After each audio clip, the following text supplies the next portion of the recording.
ఎంత పాజిటివ్ అయితే ఉందో జగన్ గారి మీద, అంత నెగిటివిటీ కూడా చాలా స్ప్రెడ్ అవుతుంది. స్ప్రెడ్ అంటే ఎవరిలో అవుతుంది? నేను కూర్చుంటున్నాం, మీరు పోయినసారి ఓటేసినారో లేదో నాకు తెలియదు, 3-4 గంటలు ఏడ క్యూలో ఉంటాం అనుకునేటోళ్ళు మీరంతా, మీరు మాట్లాడుతూ ఉంటారు. అప్పుడు ఏం చేస్తారు? సామాన్యుడు అట్లా ఉండడు, వాడు గంటల తరబడి కూర్చొని వేసేస్తాడు. ఎందుకంటే వాళ్ళ ఇంటికి వస్తారు. అంటే వాళ్ళ స్పందన ఏముందో ఎవరు తీసుకుంటారు? సాయంత్రం టీవీలలో ఎవరు మాట్లాడతారు? అది మీరు ప్రాక్టికాలిటీ చూడాలి. ఎవరు మాట్లాడతారు? మాట్లాడగలిగిన వాళ్ళు, అసలు టీవీలో యాంకర్లు మాట్లాడుతున్న వాళ్ళందరూ లిస్ట్ తీసుకొని వాళ్ళు ఓటేసినారో లేదో మీరు చెప్పగలిగితే అన్ని చోట్ల ప్రదర్శించి ఎంత పర్సంటేజ్ ఉంటుందో మీరు చెప్పాలా? ఇప్పుడు జగన్ గారు ఎక్కువగా నమ్ముకున్నది, డిపెండ్ అయింది ఈ నవరత్నాలు స్కీమ్స్ మీద ఎక్కువ ఆయన డిపెండ్ అయ్యారు. అంటే ప్రతి ఇంటికి ఏదో ఒక ఆ పర్సంటేజ్ చెప్పు, ఆ పర్సంటేజ్ చెప్పు ఎంత ఉందో రాష్ట్రంలో. ఓకే, ఆ పర్సంటేజ్ తీసుకున్న వాళ్ళందరూ ఓటేస్తారా అన్నది నా పాయింట్. అంటే పర్సంటేజ్ చెప్తే ఎంతమంది వేస్తారో, నువ్వు వాళ్ళలో ఎంతమంది వేస్తారో చెప్దు. అయితే ఒక 60 to 70 ఉంటారు. అట్లా కాదు, రాష్ట్ర జనాభాలో ఆ పర్సంటేజ్ ఎంత ఉందో చెప్పు. నవరత్నాలు తీసుకున్నా పర్సంటేజ్ చెప్పు, అప్పుడు నీకే అర్థం అయిపోతుంది. అందుకే కదా వాళ్ళు గగ్గోలు పెడతారు. 70 కాదు, 87 ఉంది. 87 లో నీకు మామూలుగా పోయినసారి నాకు ఎంతమంది పర్సంటేజ్ ఓట్లు వేసింది, ఎంత పర్సంటేజ్ వేసినారు? యావరేజ్ పర్సంటేజ్లు ఎంత ఉంటాయి? 65, 70, 71 ఉంటాయి.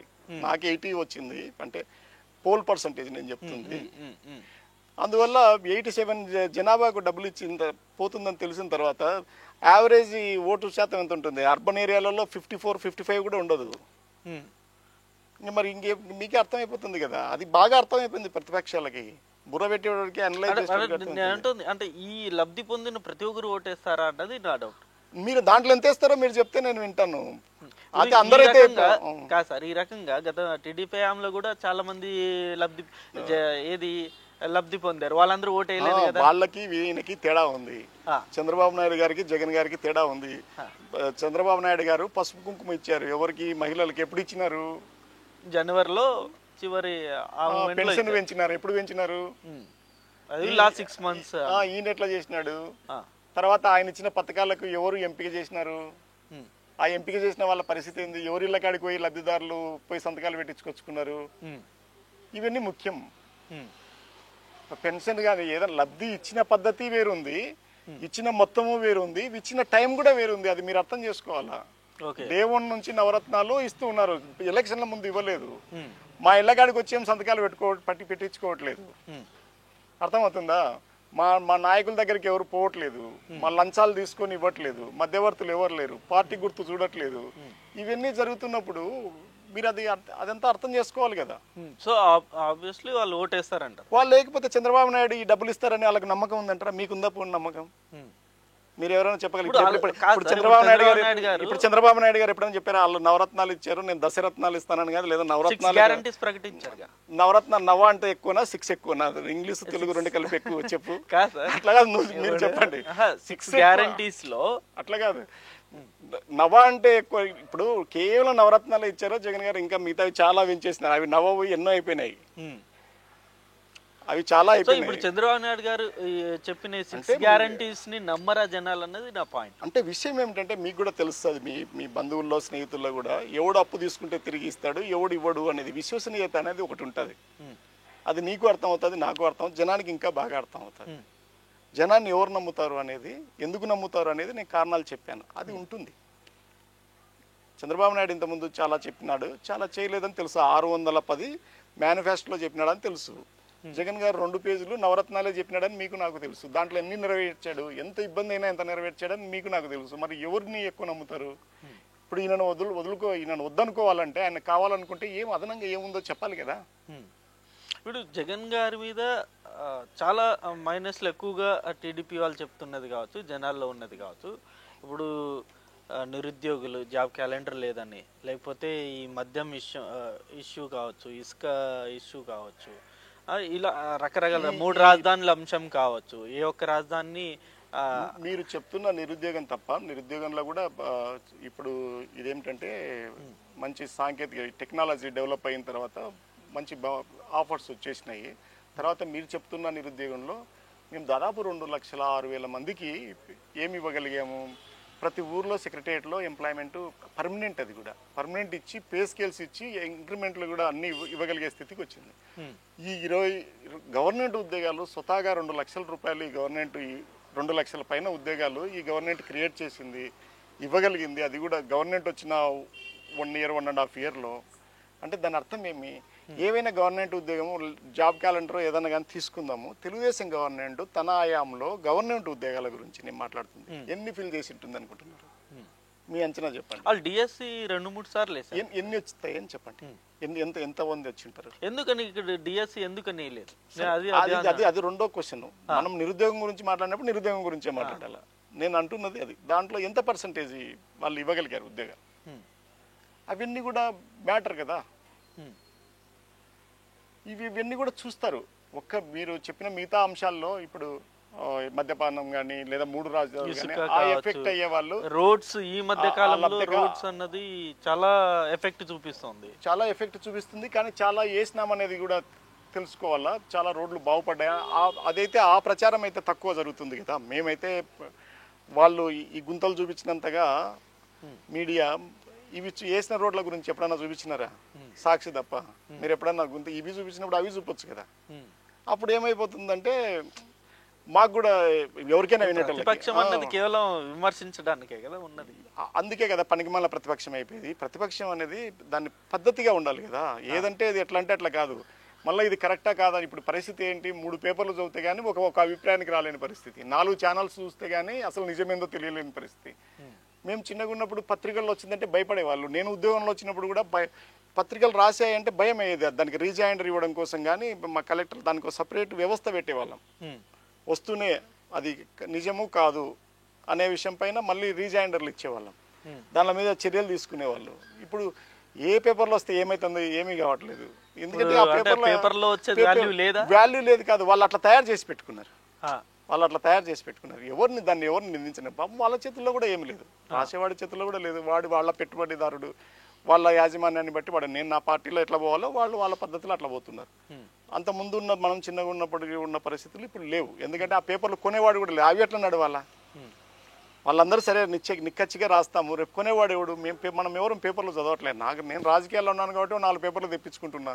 మిగతా వాళ్ళు మీరంతా ఎవరు ఒక పేపర్ కనీసం పక్కింటి పేపర్ అన్నా తెచ్చుకుంటే దానికి డిమాండ్ అన్న ఉంటుంది. అసలు లేదు కదా. అందువల్ల కాలం మారింది. ఇప్పుడు జగన్ గారి వైపు మనం ఒకసారి చూసుకుంటే ఆయన సింగిల్గా వస్తున్నారు.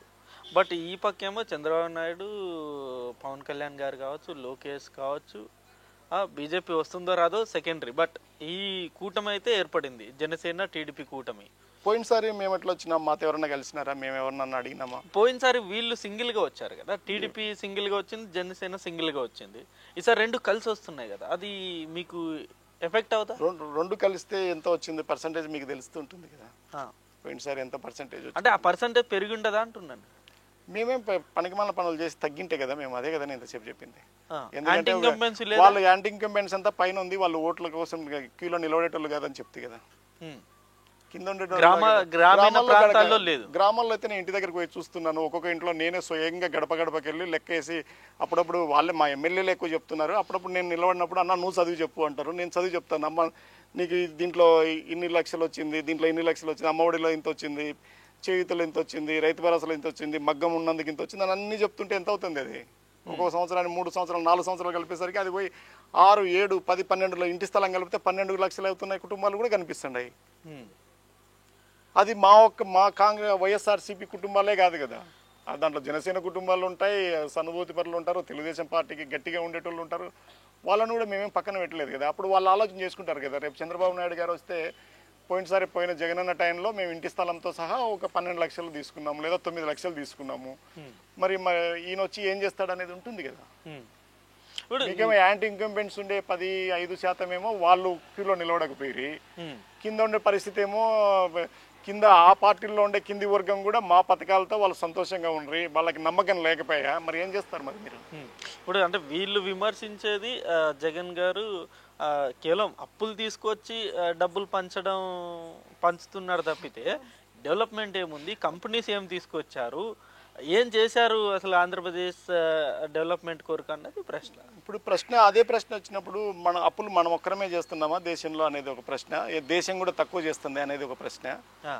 దేశంలో కూడా మొన్న కూడా చూసాం కదా, నేను కూడా సెంట్రల్ గవర్నమెంట్ మీద మాట్లాడాను. మీరు ఇన్ని అప్పులు చేసి మా అప్పుల గురించి మాట్లాడుతున్నారు ఏంటని మళ్ళీ ఫర్దర్గా ఎందుకు లేని మళ్ళీ మాట్లాడలేదు.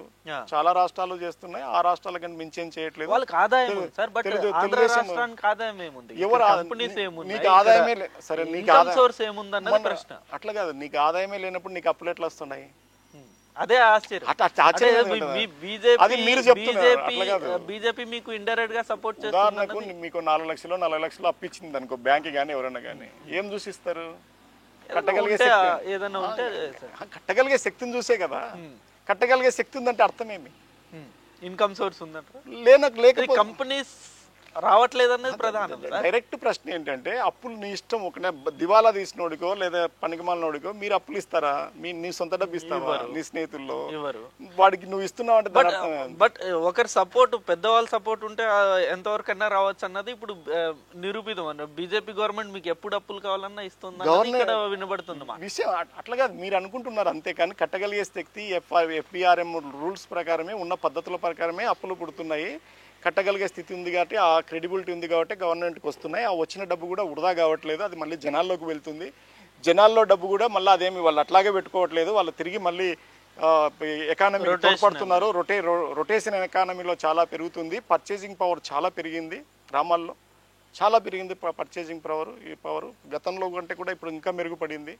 ఇవన్నీ కూడా ఏ డబ్బును వృధా చేసాము? కొన్ని లక్షల కోట్ల రూపాయలు అకౌంట్లోకి వేస్తే ప్రజలకి నీడ్. ఇప్పుడు ఏదైనా డబ్బు మీకు ఇచ్చినప్పుడు, అప్పు కానీ ఆస్తి కానీ నీకు ఇచ్చినప్పుడు దాన్ని ఎలా ఉపయోగించాలా, ఎలా చేయాలా అనేది మీకు తెలుస్తుందే, నాకు తెలుస్తుందే? సక్రమంగా తెలుస్తుంది. ఆయన తీసుకున్నవాడు ఆయనకు తెలుసు ఎలా ఉపయోగించాలని. తిరిగి ఎవరు తీసుకున్నారా డబ్బు? ఎవరి దగ్గర అకౌంట్లోకి చేరింది? పేద తల్లుల అకౌంట్లోకి లేదా మిగతా వాళ్ళ లబ్ధిదారుల అకౌంట్లోకి చేరింది. ఆ డబ్బు ఎలా వృధా అయిపోతుంది? వాళ్ళు కూడా సక్రమంగానే చేసి ఉంటారు కదా. ఆ డబ్బును ఏం వాళ్ళు వృధాగా చేయడమో, లేకపోతే వేరే దేశానికి పంపడమో, లేకపోతే వేరే వృధా చేయడమో ఇలా చేస్తారు. అంటే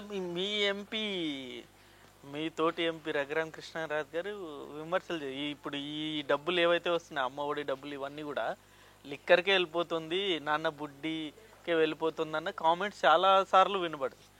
ఈ డబ్బు అన్నది తిరిగి ఆ మద్యంలోకి వెళ్తుంది అన్నది బలంగా ఉంది ప్రచారం. మీరు ఏదైతే లబ్ధి అదొకటే ఆయనకు తెలిసి అదే మాట్లాడుతున్నారు. మిగతా వాటికి ఆ డబ్బంతా ఎలా ఉపయోగపడుతుందని మీరు ఒక ఇంటి దగ్గర ఒక చిన్న సర్వే అన్న చేయండి. మీరు ఎంత డబ్బు తీసుకున్నారో, ఆ డబ్బు ఏమైంది అని. నేను చాలా సార్లు అడిగి ఉన్నాను. రకరకాల పద్ధతుల్లో ఆ డబ్బును ఉపయోగించారు. నాకు ఇంట్రెస్ట్, నేను ఆ ఫీల్డ్లో ఉంటాను, డెవలప్మెంట్ ప్రొఫెషనల్. నా జీవితం అంతా రూరల్ డెవలప్మెంట్లో గడిచింది. అందువల్ల డబ్బు ఇప్పుడే కాదు, ఈ రోజు కాదు, డబ్బు పోయిన తర్వాత నేను ఒక ప్రశ్న అయినా వేస్తాను, ఈ డబ్బు ఏం చేశారని ఎప్పుడు అడుగుతాను నేను. ఈవెన్ NRGSలో పనిచేసేటప్పుడు కూడా ఈ పక్కనే బుక్రాయ సముద్రం మండలంలో దండువారిపల్లి ఉండింది. నేను ఆ ఊరంతా స్వయంగా ఒక సర్వే కండక్ట్ చేశాను. మా కలెక్టర్ని కూడా తీసుకెళ్ళాను. ఆ ఒక్క గ్రామానికి ఎంత డబ్బు చేరింది, వలసలు ఏమి ఉన్నాయి, తర్వాత ఈ NRGS వచ్చిన తర్వాత ఎలా మెరుగుపడింది అనేది. ఇవన్నీ మేము చూస్తుంటాం, మాకు అలాంటి ఇంట్రెస్ట్ ఉంది కాబట్టి. అందువల్ల ఎవరు డబ్బును వృధా చేయరు. కానీ మరి ఈ డబ్బు వచ్చింది కాబట్టి జనం మేము తాగడం స్టార్ట్ చేయలేదు.